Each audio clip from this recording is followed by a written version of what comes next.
The Oatman Massacre, February 18th, 1851. February 18th, 1851. The Oatmans were struggling. Every step was harder than the last. And unbeknownst to them, LeConte and Royce's letter for help were delayed. They had spent the night before on a sandbar/island in the middle of the river. On the morning of February 18th, 1851, the trail was once again too steep for the animals to pull the wagon up. The Oatmans now had to repeat the same arduous process. First, unload all the supplies out of the wagon.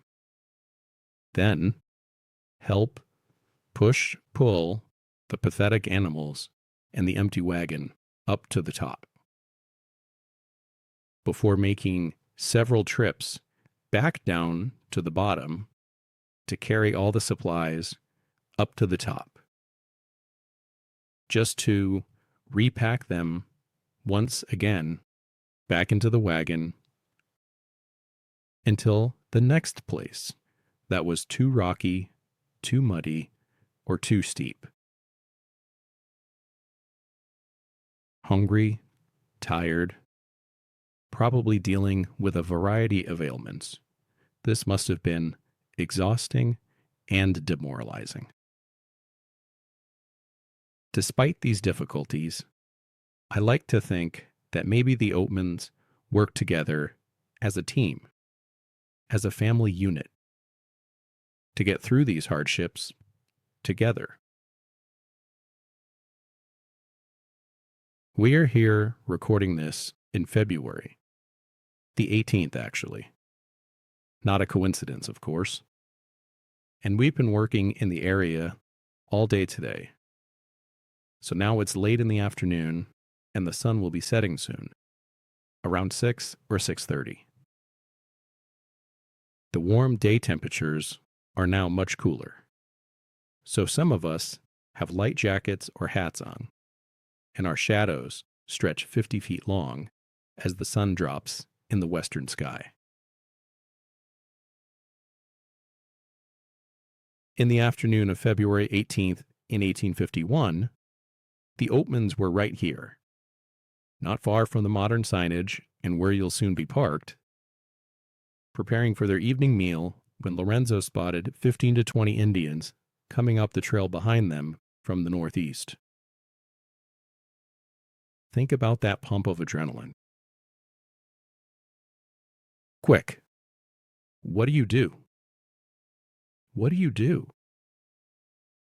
Maybe Royce had prepared for this, going over the scenario with his family again and again. Assuming he even had enough firearms and ammunition, maybe the teens would arm themselves, and 9 months pregnant Mary Ann could take cover with the younger children. Though, as you'll see, it doesn't seem like there's really any cover out here. Should they try and run? The groups of Indians in this area, unlike the Apache far to the east, were not typically on horseback. If Royce knew that, maybe they could simply run away. But to where? And for how long? They'd have to leave all their supplies behind. Then how long would they survive? Maybe it was just better to stay calm and not start any trouble. The massacre. What happened next is quite clear, though the details of which are much less so. Here's what happened according to later recollections. Royce and the Indians spoke in broken Spanish for a while, Spanish being the lingua franca at the time. They sat and smoked some of Royce's tobacco. When the Indians asked for some food, Royce said he had very little, and what he did have was needed for his family. Eventually he relented and gave them some food, perhaps in hope that they would be on their way. However, maybe the lack of resistance confirmed that the Oatmans were in fact an easy target. After subsequent requests were denied, some of the Indians began rifling through the Oatman supplies. Then, according to some versions of the story, the Indians came together to speak privately amongst themselves. We don't know what the final act or decision to instigate the attack was, but in an instant, there was extreme violence. Lorenzo was smashed in the head with clubs and throttled again when he tried to get up.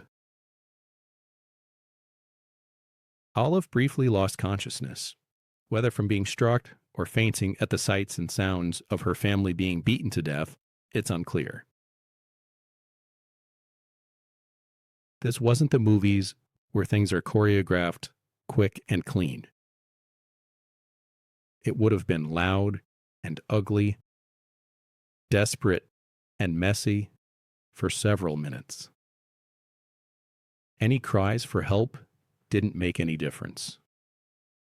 Begging for mercy wouldn't have either. Shock, disbelief, abject terror, an absolute living nightmare. As a father, just thinking about the helplessness makes my stomach sick.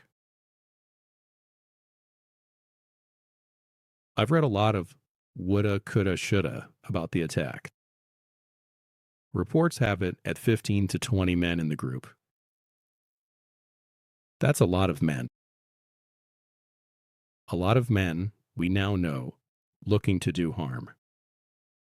You have children, babies, supplies strewn out all over the place. You're tired, blistered, hungry, maybe sick, probably malnourished. Maybe Royce could have gotten off a few shots. Maybe that would scare them away. Maybe that guarantees they'll attack you. Either way, I don't know how anyone could think clearly and react in real time in those conditions.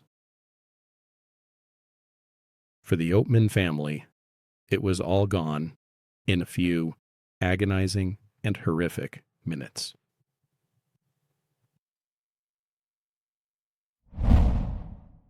In the next section, Tokopaya prisoners. Living with the Tokopaya. Escape attempts? When you're ready, go ahead and play the next section. Tokopaya prisoners, 1851 to 1852.